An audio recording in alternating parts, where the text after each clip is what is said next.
ஆச்சி மசாலா. எந்த சமையலும் ருசி தேடும் ரகசியம். 20 ரூபாய். நேர்களை நடந்து முடிந்த தமிழக சட்டமன்ற தேர்தலில் ஆட்சி மாறுச்சு, காட்சி மாறுச்சு, கூட்டணி கணக்குகளும் மாறுச்சு.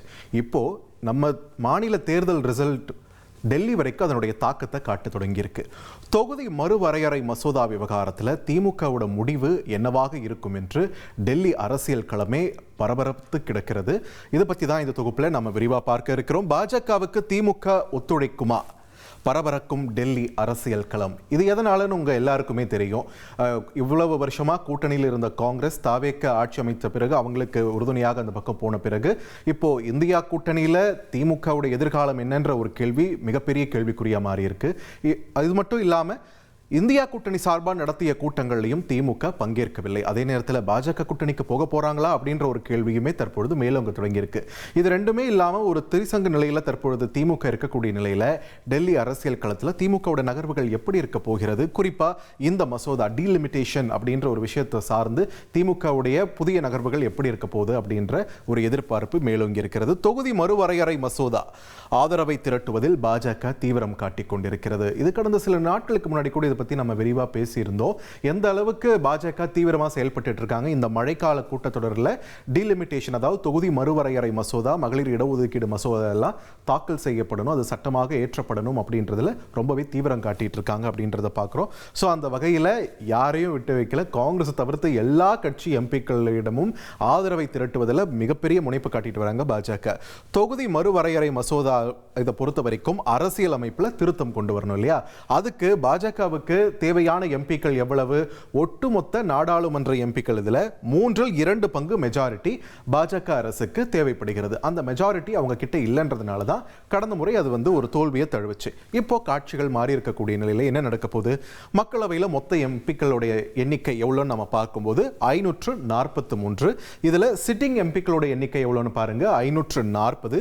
காலி இடங்கள் 3. ஸோ 540 என்ற எண்ணிக்கை அடிப்படையாக வச்சு தான் அதில் 3/2 பங்கு, அதாவது இதுக்கு மெஜாரிட்டிக்கு தேவையான இடங்கள் எம்பிக்கள் 360 அப்படின்ற ஒரு மேஜிக் நம்பராக இப்போ இவங்க நிற்குது. ஸோ 360 எம்பிக்கள் ஆதரவு இருந்தால் மட்டும்தான் இந்த தொகுதி வரையறை மசோதா, அதனை ஒட்டி மகளிர் இடஒதுக்கீடு மசோதா தாக்கல் செய்ய முடியும், அதாவது சட்டமாக மாறும் அப்படின்ற ஒரு விஷயம் இருக்கு இல்லையா? ஸோ தற்போதைய சூழலில் என்டிஏ கூட்டணி மற்றும் இந்தியா கூட்டணி, திரிசங்க நிலையில் இருக்கக்கூடிய மற்ற கட்சிகளுடைய நிலவரம், இந்த எண்ணிக்கை எல்லாத்தையும் பார்த்துக்கலாம். என்டிஏ கூட்டணியை பொறுத்த வரைக்கும் ஆதரவு பாருங்க, 293 என்ற ஆதரவு எண்ணிக்கை ஆல்ரெடி அவங்க கிட்ட இருக்கு. இதை தாண்டி திரிணாமுல் காங்கிரஸ்ல அதிருப்தி எம்பிக்கள் என்சிபிஐ அப்படின்னு மற்றொரு கட்சியில இப்போ ஒரு அங்கமா இருக்காங்க. அவங்க ஒரு 20 பேர். தொடர்ந்து சிவசேனா உத்தவ் அணியிலிருந்து, உத்தவ் தாக்கரேவோட பிரிவில் இருந்து ஏக்நாத் ஷிண்டேக்கு ஆதரவாக மாறிய ஒரு 6 எம்பிக்கள் இருக்காங்க. தொடர்ந்து ஆந்திராவில் ரொம்ப ரொம்ப குழப்பமான ஒரு மாநிலமாக ஆந்திரா இருக்கு. ஏன்னா பாஜகவோட கூட்டணி ஆட்சி தான் அங்கே நடந்துகிட்டு இருக்கு.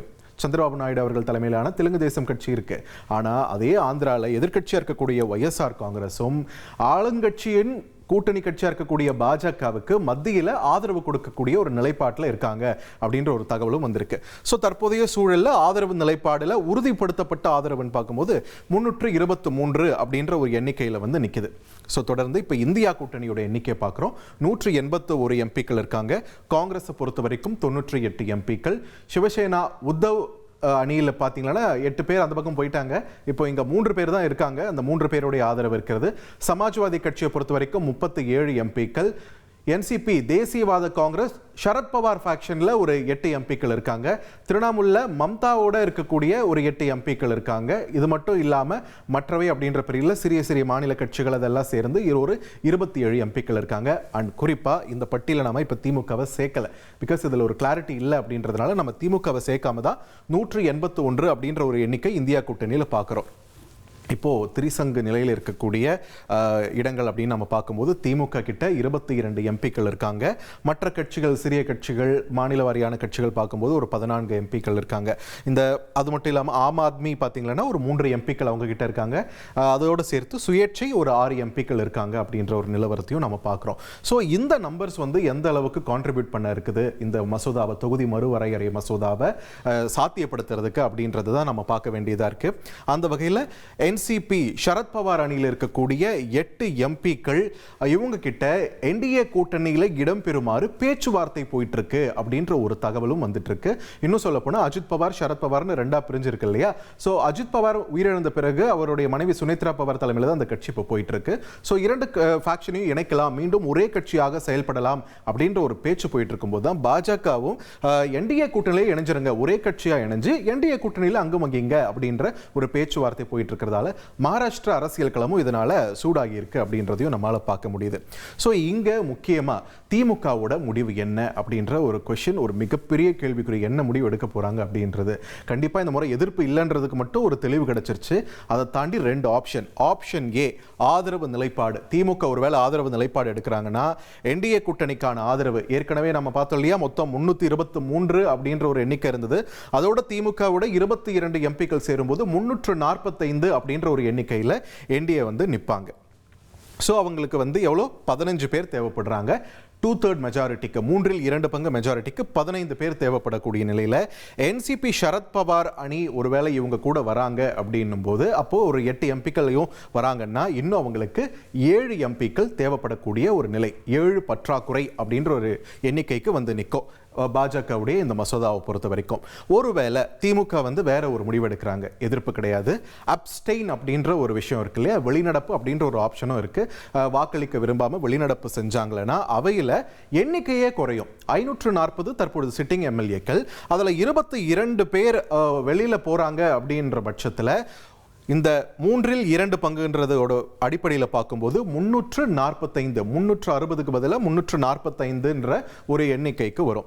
ஸோ 345 அப்படின்னு நம்ம பார்க்கும்போது 2/3 மெஜாரிட்டிக்கு கூடுதல் தேவை. இங்க பாருங்க 22. ஒரு காம்ப்ளிகேட்டட் மேத்ஸாக தான் போயிட்டு இருக்கு. 22 அவங்க கிட்ட இருக்கு. ஆனால் ஒருவேளை அவங்க வரலன்னா பாஜகவுக்கு தேவைப்பட வேண்டியது அதே 22 தான். என்சிபி சரத்பவார் அணி மாறினால் இந்த நேரத்தில் திமுக உள்ள இல்லை அப்படின்ற பட்சத்தில் என்சிபியோட தேசியவாத காங்கிரஸோடைய சரத்பவார் அணியில் இருக்கக்கூடிய 8 எம்பிக்கள் உள்ள வந்தாலுமே பற்றாக்குறை அப்படின்ட்டு பார்க்கும்போது 14 எம்பிக்கள் தேவைப்படுறாங்க. ஸோ திமுக உள்ள வந்தா, என்சிபி சரத்பவார் அணியும் உள்ள வந்தா 7, திமுக வரல, அப்ஸ்டெயின் பண்றாங்க, வெளிநடப்பு பண்றாங்க, என்சிபி சரத்பவார் உள்ள வராரு அப்படின்னா 14 அப்படின்ற ஒரு எண்ணிக்கை. 7ஆ 14 இதுதான் இப்போ பாஜகவுக்கு ஒரு மிகப்பெரிய குழப்பமான ஒரு சூழலை ஏற்படுத்திட்டு இருக்கு. ஸோ இந்தியா கூட்டணியில் இருந்தும் தற்பொழுது பாஜக ஆதரவை பெற முயற்சி செய்து கொண்டிருக்கிறது அப்படின்றதையும் வடமாநில ஊடகங்கள் வலுவாக பேசிக் கொண்டிருக்கின்றன.